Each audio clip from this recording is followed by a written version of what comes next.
Olá, irmãos, a graça e a paz do Senhor Jesus. Quero cumprimentar os irmãos, uma boa noite. A Edileuza aí que já entrou, né, irmã? Edileuza entrou. Não sei quem é a outra pessoa que acabou de entrar também. Eu gostaria que você pudesse dar aí embaixo um boa noite para a gente poder identificar você, seja lá quem você seja.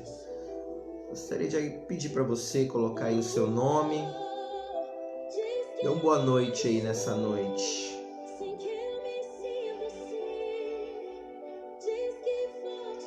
Luciano. Tem a foto do Luciano e da Andressa. Eu sempre me confundo quem de fato é aí. Não sei se é o Luciano, se é a Andressa. Queria que os irmãos começassem a dar boa noite para eu poder identificar quem seja aí.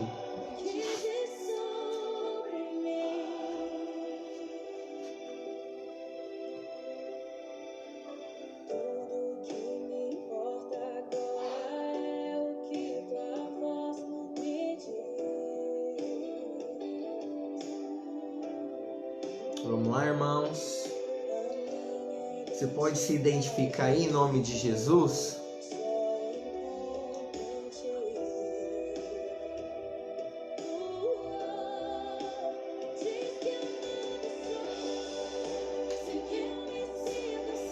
Amém. Glória a Deus. Queria que você se identificasse aí para eu poder lhe chamar pelo nome, para eu poder dar aí diretamente para você uma boa noite, mas por algum motivo eu acho que os irmãos não estão conseguindo. Amém? Então eu gostaria de iniciar orando com você nessa noite, apresentando esse momento diante do Senhor.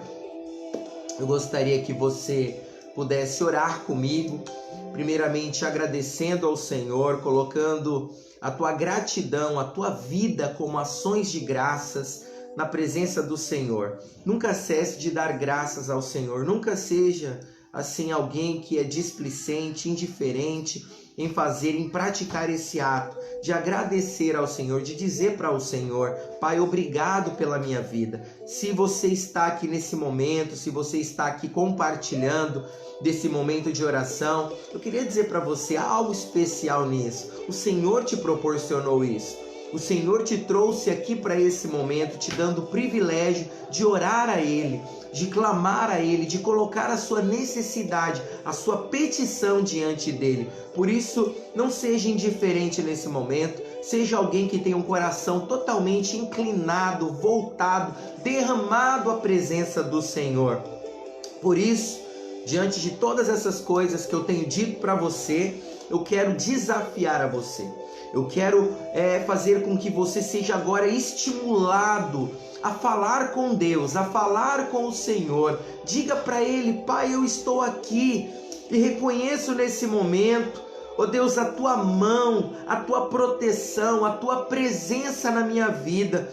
Pai, se tenho sido provido, se tenho recebido nessa vida as dádivas, os presentes, ó Pai, eu tenho recebido também milagres da parte do Senhor nesses dias. Por isso eu estou aqui orando em sinal de gratidão. Ó Pai, eu estou aqui orando, Pai, com todo o meu coração, oferecendo-lhe, Senhor, ações de graças pela minha vida, pela minha casa, pela minha família, pela vida dos meus. Como eu sou grato ao Senhor. Quando eu olho ao meu derredor, eu vejo as muitas dádivas, eu vejo a Tua proteção, eu vejo a Tua mão, eu vejo o Teu favor, Pai, eu vejo o Teu amor me envolvendo em cada detalhe, em cada situação. Eu posso enxergar o Senhor nos guiando, o Senhor nos direcionando. Amém. Nesse tempo tão difícil, o Senhor não tem nos deixado faltar nada. O Senhor tem de fato feito distinção,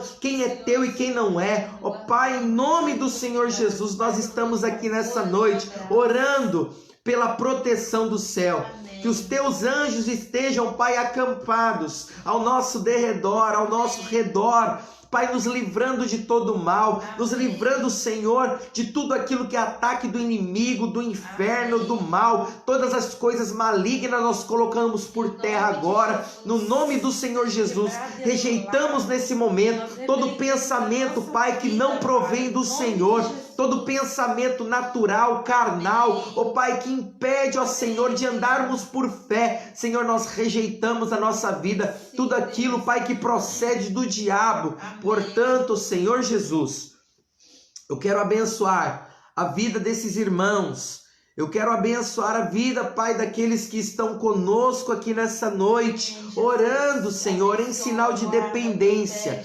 Eu o abençoo a vida de cada um, Senhor, que levanta um clamor nesse momento, em favor, ó Deus, de si mesmo, da sua casa, em favor dos seus amigos, em favor, Senhor, da sua família, em favor dessa cidade, em favor dessa nação e em favor de todos os moradores da terra. Nós oramos, Senhor, para que a tua mão de misericórdia, Senhor, para que o teu, ó Deus, o teu amor, a tua graça, esse favor maravilhoso possa alcançar a vida de muitos outros. Amém. Em nome de Jesus. E que, ó Senhor, em tudo isto, o teu nome seja glorificado. Receba o Senhor toda a glória, toda a honra, todo o louvor através de nós. Em nome de Jesus Cristo.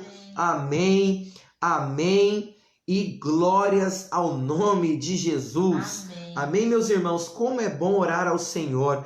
Eu não sei se você tem o mesmo sentimento que eu, mas eu tenho um sentimento assim de proteção do céu. Eu consigo assim entender que à medida que nós oramos, à medida que nós clamamos, nós estamos aqui com um sinal assim claro de que nós de fato dependemos do Senhor, porque quem ora depende. Quem não ora é um sinal de que você só necessita de si mesmo, né? Para viver essa vida aqui nessa terra tão difícil. Mas eu quero dizer para você, irmãos, quão bom é viver na proteção, guardado pelo céu, pelo Senhor. Como é bom você ter uma vida descansada, você tem uma vida totalmente rodeada por anjos celestiais que te guardam todos os dias da sua vida, em nome de Jesus. Amém. Amém, meus irmãos? Eu não sei se os irmãos estão aí com um sinal bom. Eu estou aqui fazendo aqui da melhor forma possível para os irmãos estarem conectados perfeitamente. Eu não sei o que está acontecendo, porque eu não estou vendo nenhum até agora, não estou vendo nenhum comentário. Provavelmente os irmãos devam estar comentando, mas aqui para mim não está aparecendo ainda nenhum comentário, ok? Eu não sei o que possa estar acontecendo, mas eu posso ver que tem algumas pessoas conosco nessa noite. Eu louvo a Deus por isso. Não sei quantas pessoas estão apenas em um aparelho. Geralmente, num aparelho tem mais de uma pessoa, né? Ou não, mas pode ser que tenha. E nós talvez estejamos atingindo um número maior do que o notificado aqui, ok? Eu gostaria de convidar você agora a orar comigo através de uma canção, ok? Eu quero que você nesse momento aplique seu coração em declarar que na sua vida não há nada além de uma coisa que é necessário: o sangue de Jesus Cristo. Eu gostaria que nós cantássemos em sinal de que nós temos na nossa vida apenas uma coisa necessária: o sangue de Jesus, que nos lava, que nos remide, que nos resgata, que nos comprou de volta para Deus. Amém. Então, eu gostaria que você cantasse comigo nessa noite essa canção. Vamos cantar essa canção. Feche seus olhos aí onde você está. Declare comigo nessa noite que na sua vida nada haverá além do sangue. Aleluia.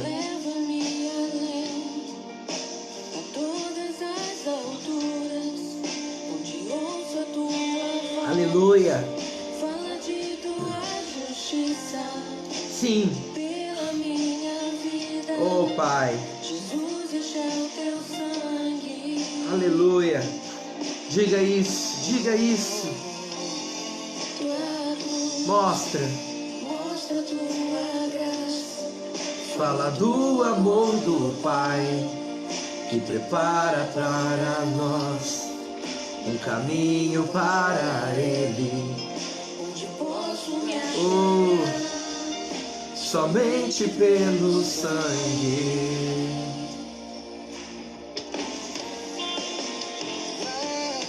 que nos lava. Oh Deus, que nos traz. Oh, declare isso. Nada além do sangue, nada além do sangue de Jesus, nada além do sangue de Cristo nos faz brancos como a neve. Oh. Amigo de Deus, nada além do sangue, nada além do sangue de Jesus. Aleluia, aleluia. Declare isso. Na minha vida uma coisa é necessária. Mostra a tua graça. Fala do amor do Pai que prepara. Oh Deus, fala de tua ajuda. Oh, declare isso. Somente pelo sangue. Aleluia.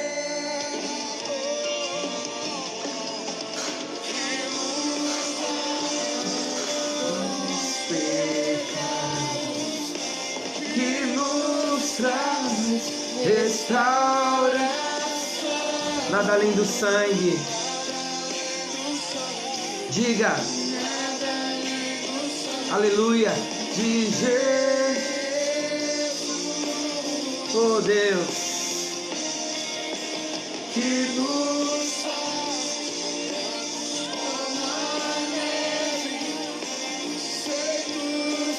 amigos de Deus. Nada além do sangue, nada além do sangue de Jesus. Vamos declarar nessa noite. Diga isso, declare isso.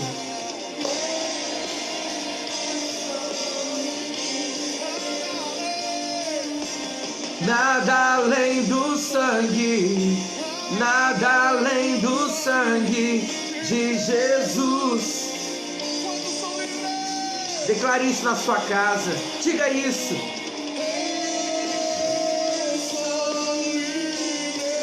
Diga isso. Oh Deus. Nada além do sangue, nada além do sangue de Jesus. Aleluia. Aleluia. Oh Deus. Aleluia. Vou mais que a neve, vou mais que a neve. Sim. Aleluia. Mais alvo que a neve serei.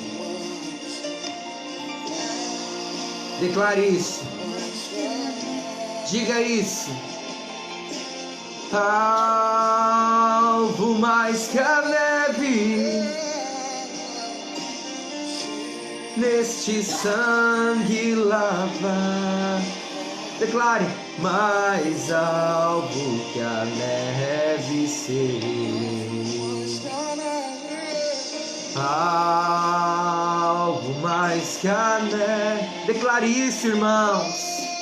Alvo mais que a neve. Se neste sangue lava. Mais alvo que a neve ser.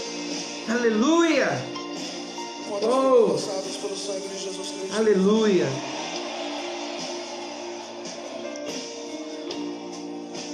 Aleluia. Sim, ó Pai. Sim, ó Pai. Obrigado, Senhor.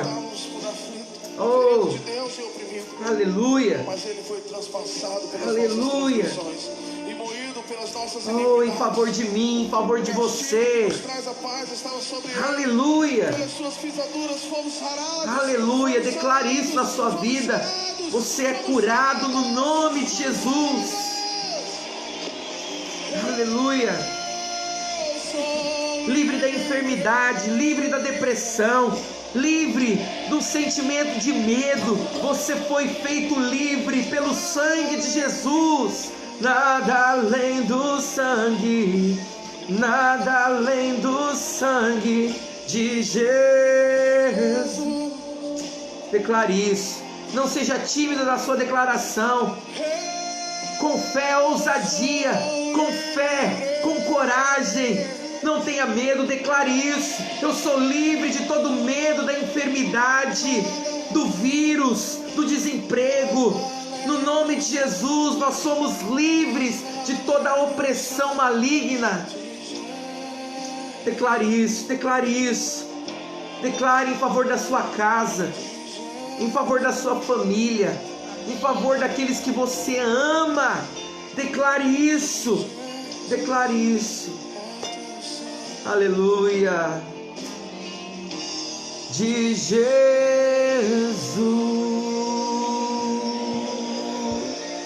Aleluia. Aleluia. Eu quero te chamar para orar nesse momento, irmão.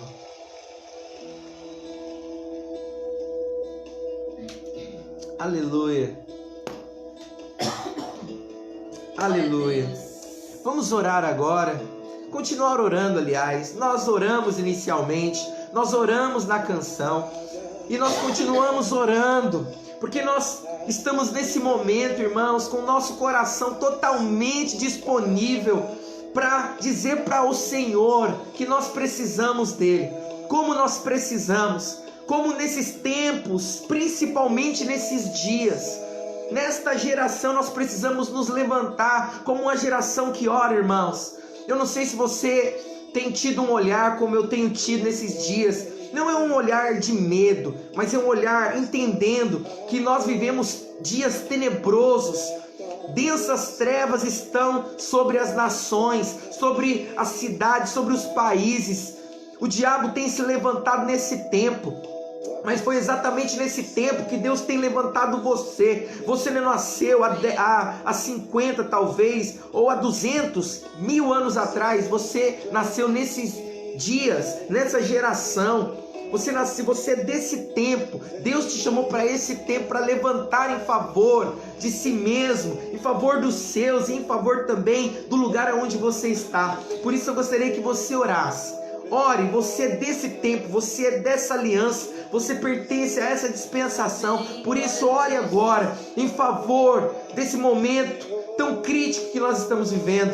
Pai, em nome do Senhor Jesus, eu oro, Senhor, em favor desses que estão comigo primeiramente. Eu oro, Senhor, em favor, Pai, desse tempo. Oh, Pai, em favor, Senhor, das pessoas que estão sendo assoladas pelo medo, pela opressão. Eu oro pela cidade do Guarujá, Senhor. Oh Deus, aonde muitos estão vivendo, Pai, o medo do desemprego, o medo, Senhor, dos números, da doença, Senhor, do coronavírus. Pai, nesse momento eu quero orar, quebrando toda a intimidação do mal, toda a intimidação do inferno, toda a estatística maligna, no nome do Senhor Jesus. Pai, eu quero orar nesse momento em favor daqueles que estão nesse momento tendo uma opressão, um medo constante. Talvez, Senhor, medo esse, Senhor, ó Deus, que está definhando a fé, a vida, a família, Senhor, dessas pessoas. Eu quero orar para que o Espírito Santo nesse momento venha adentrar nessas vidas, nessas casas, nessas famílias, ó Pai, com um toque de amor. Ó Pai, entrelaçar essas pessoas nesse momento, abraçá-las, Pai, para que elas se sintam nesse momento consolados, confortados, com todo tipo, Senhor, de notícia ruim. Senhor, talvez em algumas famílias há casos, Senhor, de infectados, mas é neste momento que nós nos levantamos para anular, dissipar toda essa enfermidade, porque verdadeiramente o Senhor levou sobre si, o Senhor, todas as nossas dores, todas as nossas enfermidades estavam sobre Ele. Por isso nós tomamos, Senhor, posse dessa verdade. Nós tomamos, Senhor, agora como herança essa realidade espiritual, e nós anulamos no nome do Senhor Jesus toda obra do diabo, todo levantar do inferno. Se há medo, eu mando embora agora no nome do Senhor Jesus. Em nome do Senhor Jesus, mande embora também, irmãos, com a tua oração agora fervorosa. Manda embora agora esse medo, manda embora agora esses sintomas que talvez está preocupando a sua vida. Manda agora, diga: eu não aceito na minha vida esse sintoma, esse pensamento, esse sofisma na minha mente, querendo fazer eu acreditar que eu estou contaminado. Eu expulso agora da minha vida toda essa sensação de doença, de enfermidade, de medo. Todos esses pensamentos eu rejeito da minha vida em nome do Senhor Jesus. Amém, amém e amém. Glória a Deus, meus irmãos. Eu quero convidar você agora, depois dessa oração, que eu creio que foi uma oração que no reino espiritual, com certeza, ela foi colhida, ela foi ali representada, ok? Para que aquilo que você orou hoje, aquilo que você declarou, que você liberou, ela possa repercutir, né, na sua vida, na sua casa, na sua família. Eu quero deixar assim uma palavra de esperança, uma palavra para você de que as suas orações, de que toda essa sua disposição durante todas as quartas-feiras que nós estamos aqui, e não só as quartas-feiras, mas também aos domingos que nós temos orado, nós temos ouvido de Deus. Eu quero dizer para você que nada disso é em vão no Senhor. É importante, né? Recapitulando o que nós compartilhamos domingo, que você persevere, nunca deixe de fazer a coisa correta. E a coisa correta para você nesses dias, para a sua vida, é buscar ao Senhor, buscar a sua palavra, buscar o seu ensino, buscar o seu consolo, buscar a sua direção, porque é ela que vai conduzir a sua vida para a vitória. E a sua vitória, irmão, é se apropriar apenas daquilo que a palavra de Deus diz que você já tem e diz o que você já é nele, em Cristo, ok? Então siga em frente, persevere, ainda que noticiários, pessoas próximas de você possa dizer coisas negativa. Você sabe, a palavra negativa em si mesma, ela já não é muito boa, né? Ou nada boa em qualquer tempo, em qualquer situação, muito mais nesse tempo que nós estamos vivendo. Por isso, fique com a palavra do Senhor sobre a sua vida. Fique com a palavra dele como um guarda-chuva espiritual. Quando aquelas nuvens espessas virem na sua cabeça, você possa ter ali a proteção do céu sobre a sua vida. Amém? Amém? Glória a Deus. Eu gostaria de compartilhar com você agora sobre o livro Ceifeiros, ok? Nós paramos aqui na última aula, né? Falando sobre o Pentateuco, falando sobre os tipos de livros que nós temos na Bíblia. Inicialmente falando do Velho Testamento, né? Nós temos aí os livros históricos, os livros poéticos e os livros proféticos. Nós falamos aqui o número, né, de cada um deles, né, sendo repartido, né, esses 3 livros numa quantidade de livros, né, uma quantidade dos livros históricos, poéticos e proféticos. E nós paramos aqui no que diz respeito à simbologia bíblica, ok? Então, só recapitulando também com você que nós estamos aqui estudando o panorama bíblico, ok? Nós estamos aqui buscando ter uma visão geral das escrituras, né?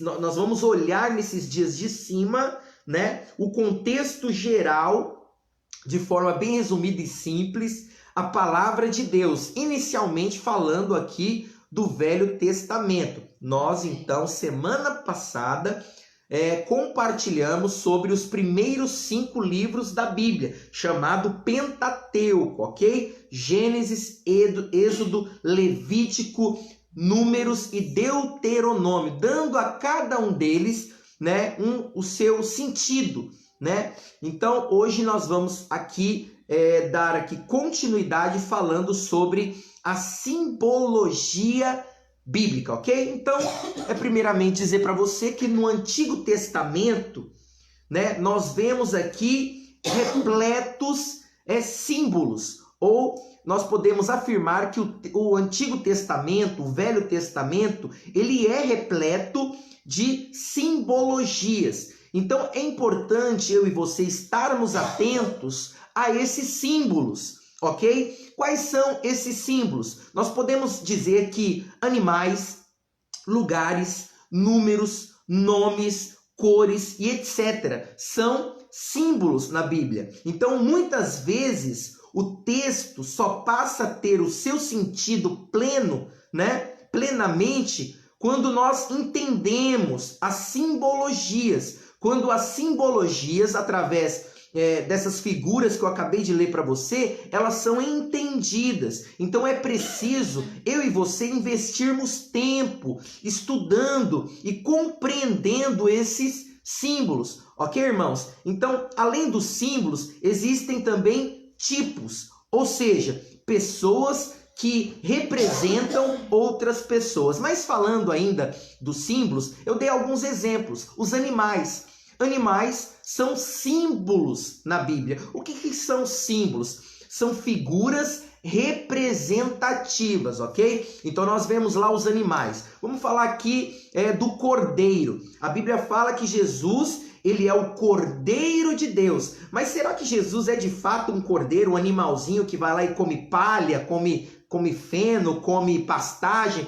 Certamente que não. Então o cordeiro é uma figura representativa de Jesus. É um animal, mas que representa Cristo, né? O cordeiro que foi imolado. Assim como o cordeiro que foi morto no Velho Testamento, lá no dia da Páscoa, lembra que nós compartilhamos?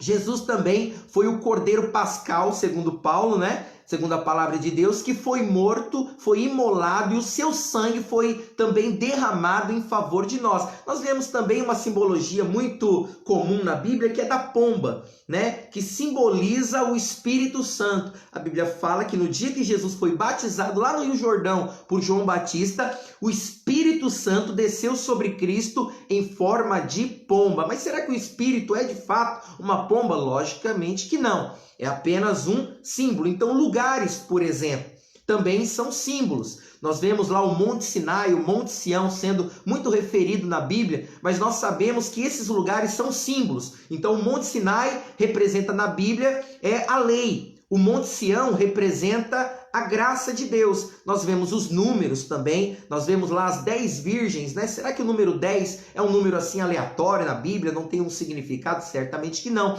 A Bíblia fala que das 10 virgens, 5 eram nécias e 5 eram sábias. Então, números também tem o seu significado, tem a sua simbologia na Bíblia. Nós também vemos nomes. Os nomes são muito importantes. O próprio nome de Jesus, né? Yeshua, né? Que significa salvação ou salvador.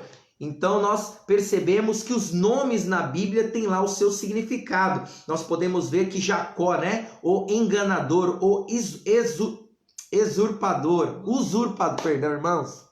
Usurpador, é muita informação na minha cabeça que eu fico assim com adrenalina aqui, né? Eu fico muito eufórico compartilhando a palavra de Deus. Jacó, o usurpador, aquele que toma o lugar de outrem, né? Então Jacó significa essas coisas. De fato, foi a vida de Jacó, uma verdadeira enganação, né? Nos outros, enganando os outros, enganou o seu irmão Esaú, mas Pela graça de Deus, Jacó não permaneceu por muito tempo sendo Jacó, se tornou Israel, príncipe de Deus. Então os nomes também têm o seu significado. Nós temos também as cores, ok? Cores na Bíblia têm o seu significado. Cores são símbolos. Nós vemos que lá, né, no peitoral do sumo sacerdote, havia lá as cores nas pedras. Então cada pedra, cada cor, né, simbolizava um sinal, né, um aviso, alguma coisa, né, representava cada aquela cor. A Bíblia fala também que no dia que os soldados, os espias de Israel foram adentrar em Jericó, a Bíblia diz que eles se esconderam na casa de uma prostituta chamada Raabe, né? E eles fizeram ali uma aliança com aquela prostituta, dizendo que a casa dela, tanto ela quanto a casa dela, não seriam tocados, não seriam destruídos, mas o sinal que haveria de ter ali na casa de Raabe seria o cordão escarlate, né? Que é o cordão vermelho. Então o vermelho aponta para algo também. Nós vemos o sangue, que é vermelho também, aspergido ali na casa dos israelitas, no dia que o anjo da morte passou pelo Egito, sangue vermelho. E tem muitos outros exemplos na palavra de Deus acerca das cores. Mas também existem pessoas que representam outras pessoas, né? E eu quero te dar uma representação bem comum aqui, que, por exemplo, o filho de Abraão, Isaque, ele é o único filho do patriarca Abraão. Então Abraão, a Bíblia diz que muito velho recebeu uma promessa de Deus de que ele seria ali recompensado por meio de fé para ter um filho, o filho da promessa. E nós sabemos que o filho que haveria de vir, o verdadeiro filho, Salvador, que haveria de vir em favor de todo mundo, seria o Filho de Deus. Então Isaque, nesse contexto, representa o Filho de Deus, Jesus Cristo. Nós vemos também que José do Egito é uma figura, né? É um símbolo, é um tipo, aliás, né? É um tipo de Cristo. Então ele aponta para o Senhor Jesus. E assim também como Moisés, né? O Salvador, naqueles dias onde o povo judeu estava lá, o povo hebreu estava lá na terra do Egito, Deus levanta Moisés como Salvador. Também é uma representação de Cristo. Então pessoas representam outras pessoas. Eu estou trazendo aqui para você uma representação bem clara, porque eu quero dizer para você que a Bíblia, no seu todo, no seu contexto geral, ela tem assim uma direção, né? Um caminho que direciona no final para Cristo. Então todas as coisas convergem para Cristo, ok? Outra coisa, falando aqui do Velho Testamento ainda, nós sabemos que lá no Velho Testamento havia um lugar onde Deus se relacionava com o seu povo, ok? E esse lugar era chamado o tabernáculo de Deus, né?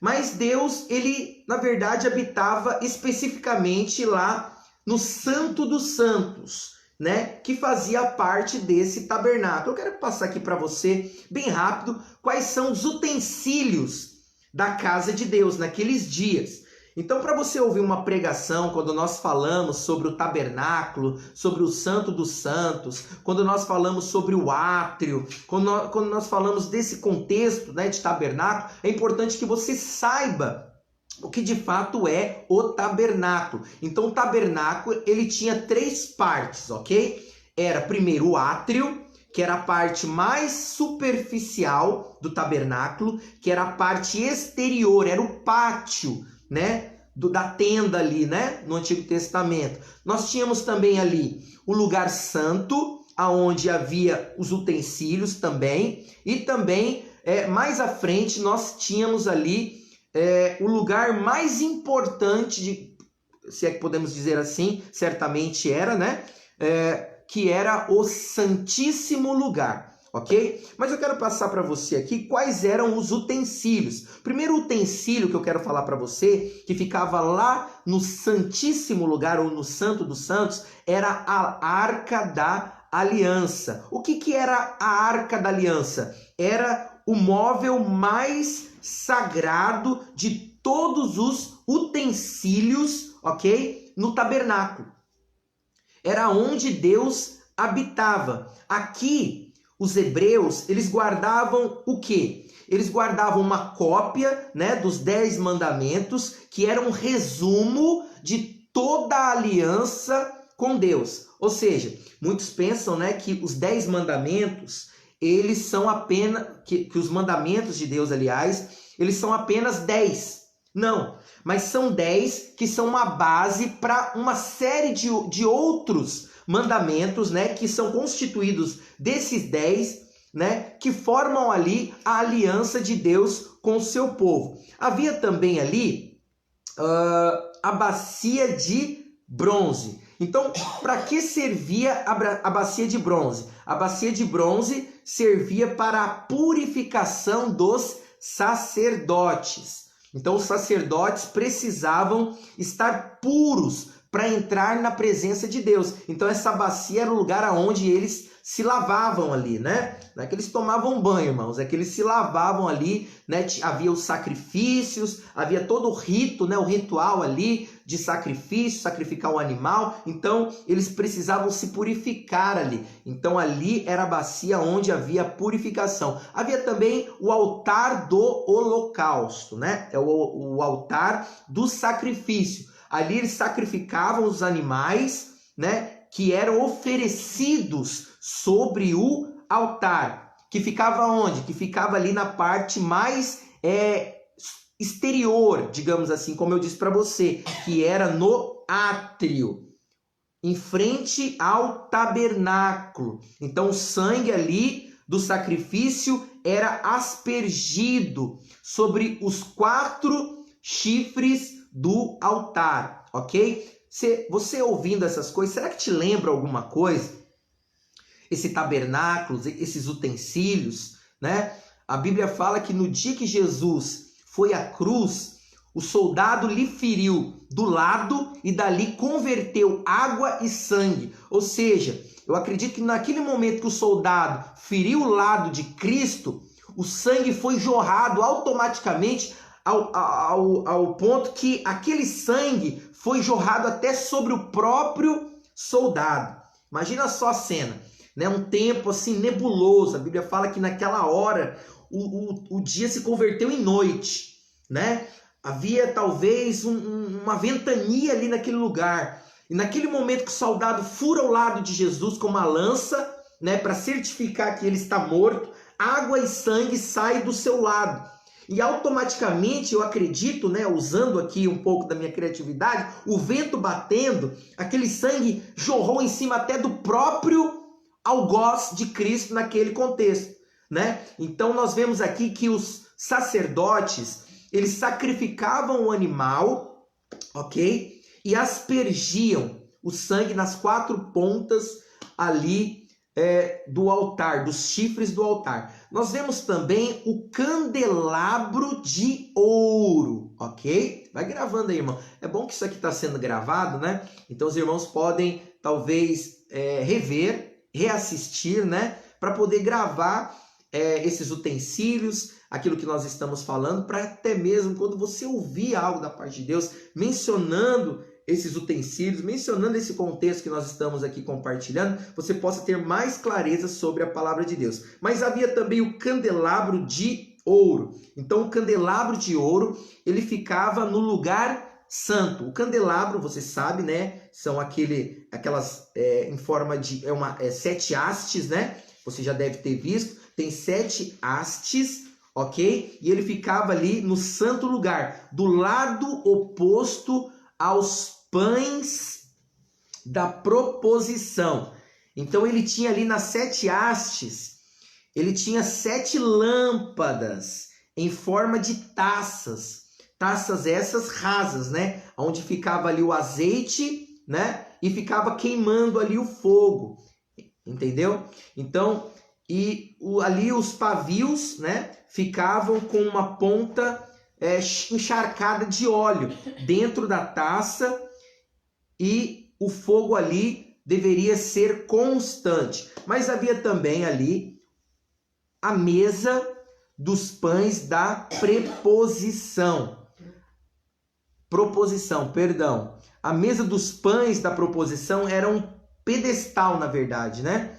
Que sobre o qual as ofertas eram colocadas.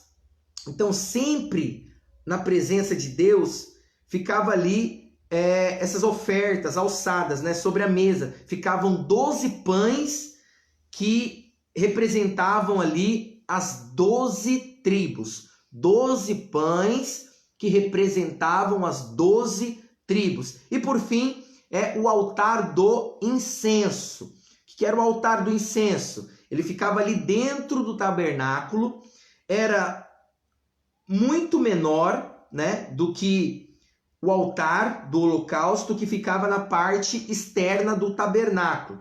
Então o incenso ali ficava queimando sobre o altar, que exalava o incenso. Lembra de incenso? Então ele exalava um perfume, um aroma agradável naqueles dias ali do tabernáculo. O incenso, você sabe, eu vou falar para você, se você não sabe, o incenso também é um símbolo. Lembra dos símbolos? O símbolo da oração, né? O incenso ali também, ele servia para espantar, expelir as moscas, né, que certamente queriam pousar ali, porque havia muitos sacrifícios. Continuamente os sacerdotes sacrificavam animais, porque você sabe, no Velho Testamento os pecados eram frequentemente ali, tinham que ser perdoados, né, através dos sacrifícios. Então, continuamente os sacerdotes ficavam sacrificando. Então, é óbvio que muitas moscas, mosquitos, enfim,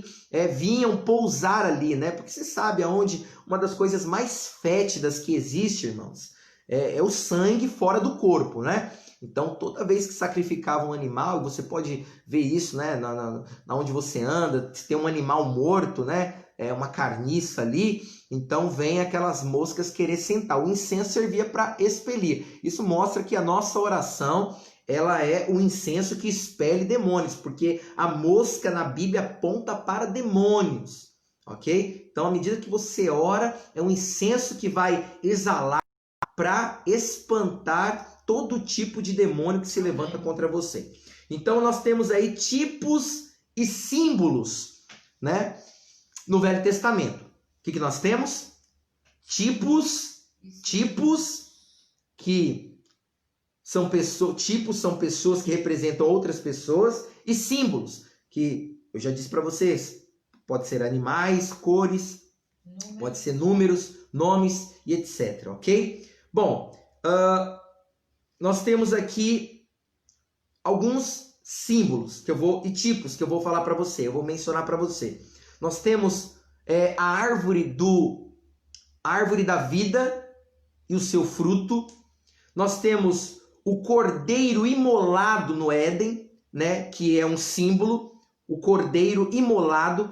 A Bíblia fala que o primeiro animal a ser morto ali em relação à salvação foi o próprio Deus, que matou um animal e, digamos assim, vestiu ou revestiu Adão nos dias lá que ele pecou com Eva, né? A Bíblia fala que ele fez para si folhas de figueira. Então a primeira roupa que Adão vestiu foi folhas, mas não era a vontade de Deus, porque folhas com o sol ela seca e se vai, mas Deus, ele proveu uma roupa permanente ali em Adão. Então a Bíblia não fala, mas nós cremos que Deus tenha matado ali, sacrificado um cordeiro que aponta para Cristo no Éden. Nós vemos a Arca de Noé, que também é um símbolo. A arca fala da salvação.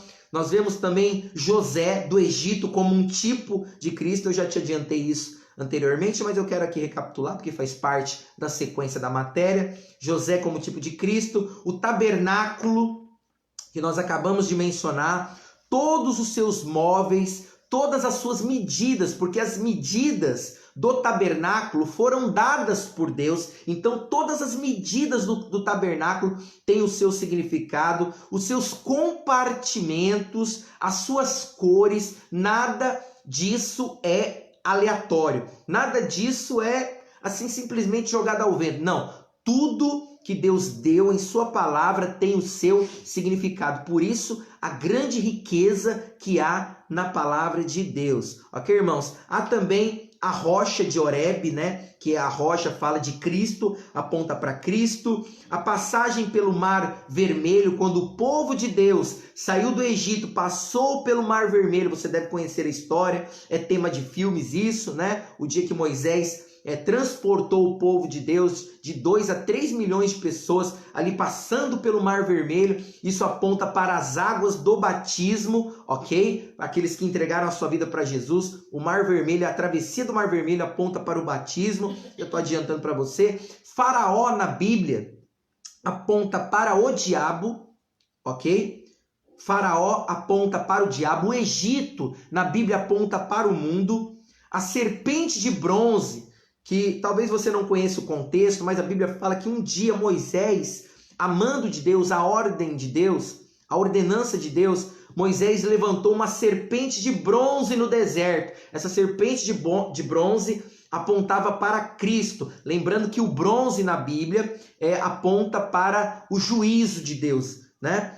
E o maná, né, que desceu do céu, você deve conhecer também, quando Deus alimentou o seu povo no deserto, o maná que descia do céu simboliza algo também. A coluna de fogo e a nuvem, né, que Deus conduziu o povo do Egito para Canaã. Deus os conduziu no deserto através de noite de uma coluna de fogo para aquecer o povo, né, e de manhã uma coluna de nuvem, né, para refrigerar, ar-condicionado natural na vida do povo de Israel. A terra de Canaã também aponta para uma promessa da palavra de Deus, aponta para uma vida abundante, aponta para uma vida cheia de vitória, cheia de deleite, né, que a Bíblia fala que a terra de Canaã mana leite e mel. Mel fala de deleite, fala de prazer, né?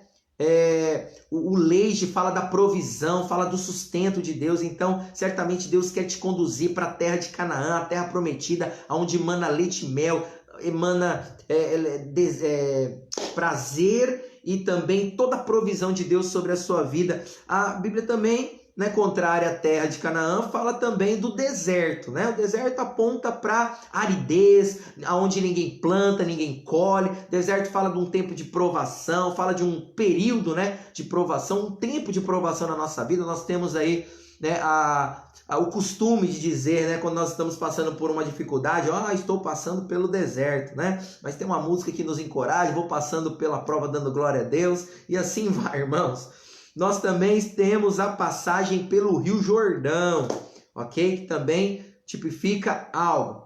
Amém? Amém. Então, bem resumidamente, estou trazendo para você aqui os ensinos, né, sobre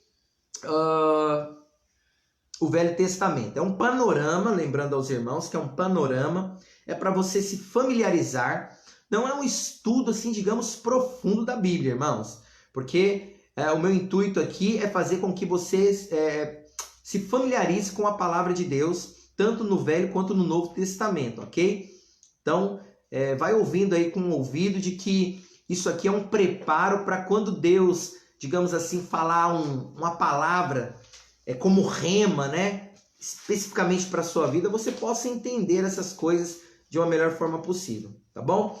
Bom, os livros do Antigo Testamento, livros históricos que eu já mencionei para você, né? Então, quais são os livros históricos? São Josué, Juízes, o livro de Ruth, o livro de 1º e 2ª Samuel, o livro de 1º e 2ª Reis, o livro de 1º e 2ª Crônicas, o livro de Esdras, o livro de Neemias e o livro de Esther, ok? Esses são os livros, o quê? Históricos, ok? Então, o primeiro livro histórico que eu quero mencionar para você é o livro de Josué, ok? Nós temos 8 minutos, hein, irmãos? Eu quero terminar no horário. Quero deixar você com um sentimento assim, poxa, eu quero saber mais da Bíblia, eu quero conhecer mais sobre a Bíblia. Então, eu quero falar para você aqui bem rápido sobre até onde der, né? Até as 21 horas. Primeiramente aqui o livro de Josué. Qual é o autor, né, desse livro de Josué? Tudo indica que Josué mesmo escreveu o seu próprio livro, o próprio Josué. Quem é Josué? O discípulo, né?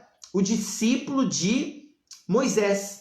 Ele é aquele que sucedeu, né? Aquele que veio posteriormente, quando Moisés morreu, né? Deus disse para Josué: agora eu serei contigo, Josué. Seja como meu servo Moisés foi. Não se aparte nem para a direita e nem para a esquerda. Ser forte, ser corajoso. Lembra disso? Está lá no primeiro capítulo de Josué. Então, tudo indica que Josué é o seu próprio autor, né, da maior parte do livro. Então, há, entretanto, a participação de outros autores. Autores esses que são desconhecidos, ok? O ponto principal do livro é a entrada do povo de Israel na terra prometida, a terra que eu acabei de mencionar para os irmãos, a terra de Canaã, né?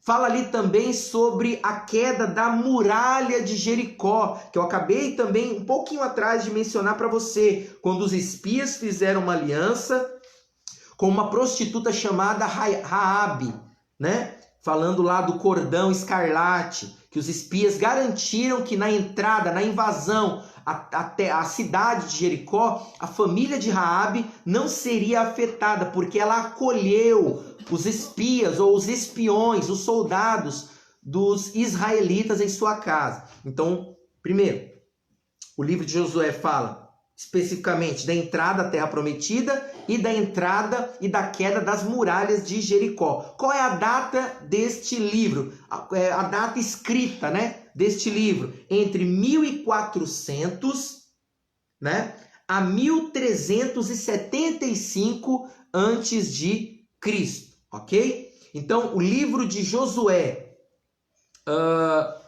lembrando que Josué é Joshua, né? Que tem a mesma origem, né? Josué tem a mesma origem, do mesmo nome que Yeshua, que é Jesus. Então, o livro retrata um círculo vicioso em que um povo peca, um povo, né, que erra o alvo com Deus, contrariando a lei de Deus. E essa quebra, a quebra dessa lei, está normalmente associada à adoração daquele povo a ídolos, né? A falsos deuses. E eu posso citar alguns deuses que naquela época o povo de Deus adorava, né? Se contaminava, partia para idolatria, que era Moloque, que era Baal, que era Belial, né? Como nós nos referimos quando lemos as escrituras, os filhos de Belial, né? Eram ídolos das nações vizinhas de Israel, ok? E ali nós vemos no livro que esses ídolos ou esses povos contaminavam Israel com a sua cultura profana, com a sua cultura idólatra. E como resultado do pecado, vem ali no livro de Josué a correção de Deus na forma de praga, na forma de guerra e etc. Ok? Então, quando Israel, lá no livro de Josué, se arrepende, Israel clama por misericórdia de Deus. E Deus prontamente, sempre, irmão, sempre que o povo de Deus caía e corria para Deus, clamando em misericórdia, Deus vinha e atendia o seu povo. Isso fala da misericórdia de Deus, da paciência de Deus para com o seu povo. E aí, trocando a maldição que eles viviam através da idolatria, partiam agora a ser abençoados. Então, o povo ali nesse contexto, eles se afastavam novamente dos caminhos de Deus, e o ciclo se repete continuamente. Então, resumindo para você, basicamente nesse livro, o povo era um povo que pecava e a maldição vinha. Corriam para Deus e Deus abençoava. Mas, posteriormente, eles novamente pecavam com os mesmos pecados. E Deus prontamente, quando eles clamavam por misericórdia, Deus estava ali para os abençoar, ok? Então, como eu disse, Josué, ele é um discípulo, ou ele foi o discípulo sucessor de Moisés, ok? Que com sua conquista, ou que consuma, né, a conquista de Canaã. Então, as guerras e conquistas de Josué apontam para a guerra espiritual, para a conquista das heranças de Deus em nossas vidas, ok? Lembrando que eu estou falando para você aqui, é tudo algo que aponta para o futuro, ok? Deixa eu só... coisa aqui, irmãos, que rodou aqui, apagou.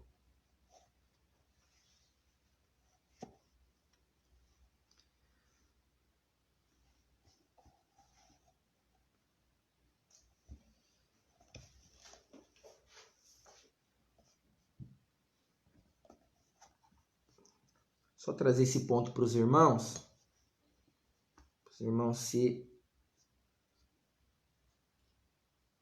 se achar aqui. Pera aí, irmãos, tenha paciência que apagou aqui meu tablet.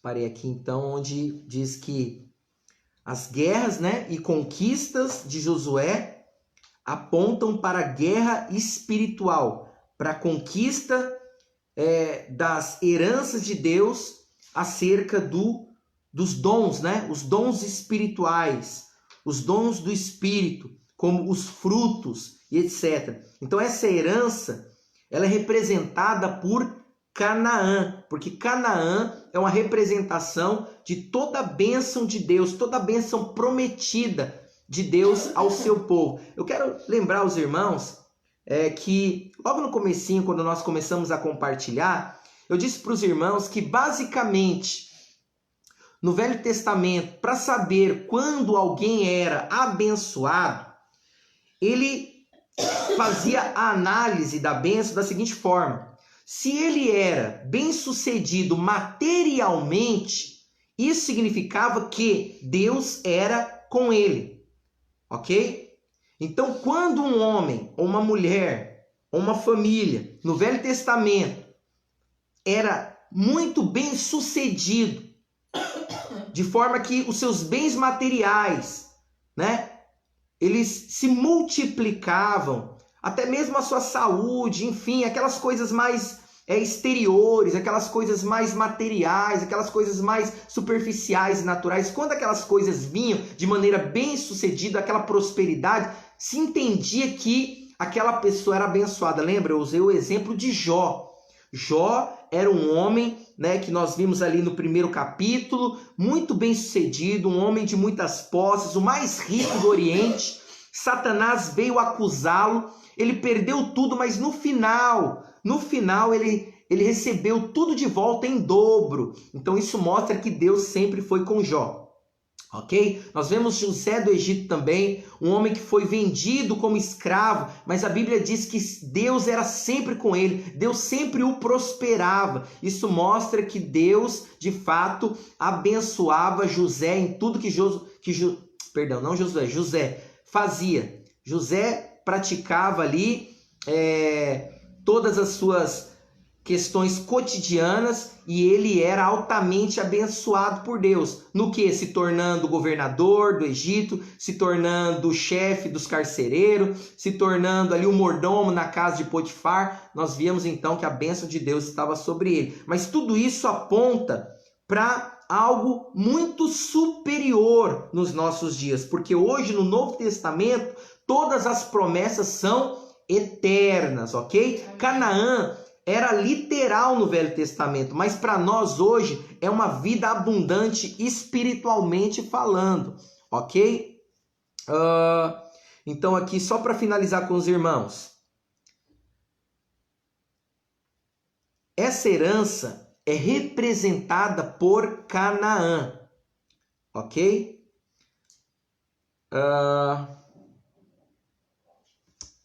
Irmãos, meu tablet está rebelde aqui, eu não estou conseguindo ver para falar para os irmãos.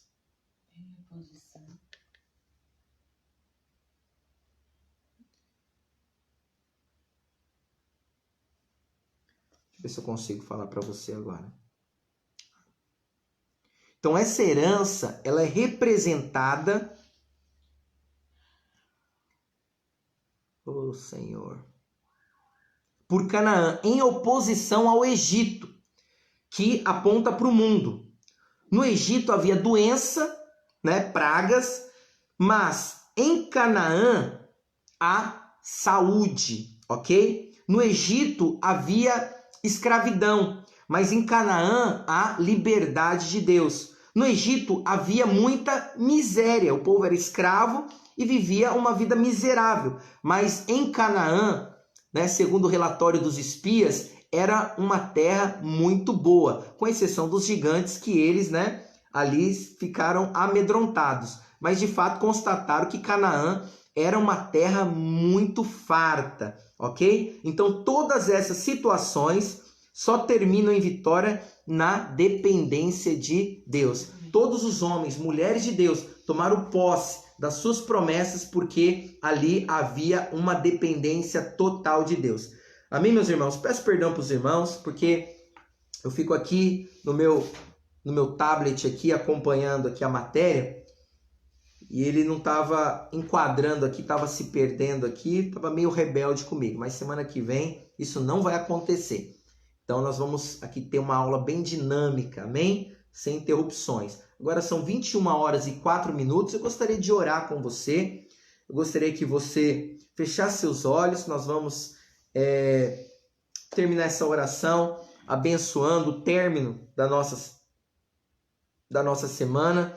Eu gostaria que você pudesse fazer essa declaração que o Senhor é contigo, o Senhor é por você, o Senhor não é contra você, ok? Amém. Muitas pessoas acham que Deus joga no time contrário, né? Porque passam por uma prova, como eu disse, o deserto está aí diante de nós, as provas vêm e nós definimos o amor de Deus ou temos assim um conceito muito errado e distorcido sobre o amor de Deus de acordo com as circunstâncias. Então, muitos medem o amor de Deus, muitos fazem a análise do amor de Deus de acordo com o que eles passam. Então, se eu passo de forma ruim em certos momentos da minha vida, é porque Deus não me ama tanto assim. Não, não é isso, querido. É que você hoje vive num mundo caído, um sistema caído, né? Nós vivemos num mundo terrível, tenebroso. Então, Deus, né, certamente, ele virá na pessoa de nosso Senhor Jesus Cristo um dia, buscar a sua igreja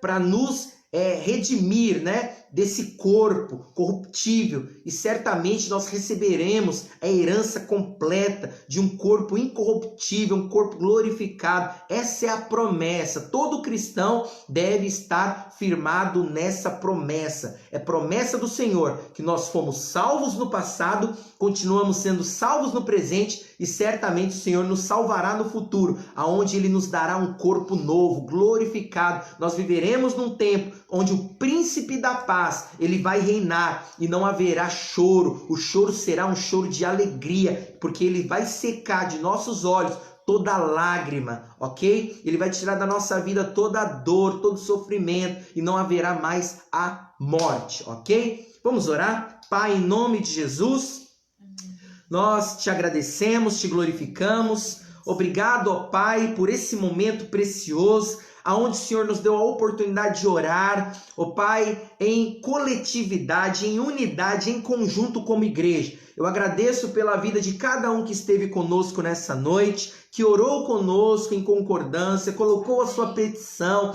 fez a sua intercessão, certamente oraram em favor de alguém, oraram a favor de si mesmo, mas eu tenho certeza que oraram pelo seu cônjuge, pelos seus pais, pela sua família, pelos seus amigos, pela nossa cidade, pelo nosso país. Ó Pai, obrigado, porque hoje também o Senhor nos ensinou algo, e eu creio que essa palavra que nós compartilhamos, ela ficará impressa no nosso coração e certamente será útil, Pai, em nossa vida espiritual. Eu abençoo o término de semana dos meus irmãos. E Pai, quero pedir que neste domingo estejamos firmes, cheios de fé para compartilhar mais uma vez da sua palavra, trazendo fé, trazendo ânimo, trazendo esperança, trazendo, Pai, um vigor espiritual para o nosso coração, para o nosso espírito, e que, ó Deus, o Senhor prepare dias ainda maravilhosos, incríveis para nós à frente, Pai, no futuro, no nome do Senhor Jesus. Eu abençoo a todos e que, ó Pai, muitos milagres possam acontecer ainda nessa semana, que venha surpreender a todos nós para a glória do teu nome. Amém, meus irmãos? Amém, amigos? Espero você nesse domingo, ok? Nós teremos aí um culto parcial, né?